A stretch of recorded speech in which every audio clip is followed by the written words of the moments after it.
खानाने सुद्धा तसंच केलं की रस्त्यानं चालले बिचारे, खाली मान घालून चालले, कानात बोट घालून चालले.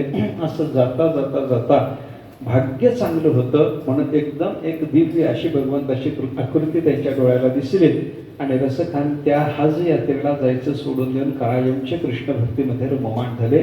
कृष्णाचं नुसतं एकदा झालेलं दर्शन, तेवढ्या दर्शनानं रसखानाला कायमची भगवंताची जी भक्ती निर्माण झाली, एवढे मोठे महात्मा ते सिद्ध झाले पुढच्या काळामध्ये. हे कशानं झालं बोला? भगवत कृपादेशाद्वा भगवंताची कृपा झाली आणि त्याच्यामुळे त्यांच्या अंतःकरणाला भक्ती निर्माण झाली. असं चिंतन आपल्याला करावं लागतं बरं का. अनेक अनेक चिंतन आहेत आपल्याला संबंधामध्ये बरं का. भगवंताची कृपा व्हावी किंवा साधूची कृपा व्हावी. भक्ती कशाने मिळते? देवाच्या कृपेने, नाही तर साधूच्या. साधूच्या कृपेने भक्ती मिळते की नाही? मिळते ना. तुमची दासीचा आशीर्वाद द्यावा, भक्ती द्यावी माझी हाती संत जनी, म्हणजे संताच्या कृपेने भक्ती प्राप्त होते हे त्याच्यातून लक्षात आलं. आणि तुका म्हणे कृपा करील नारायण तरीच हे वर्म पडे ठाई.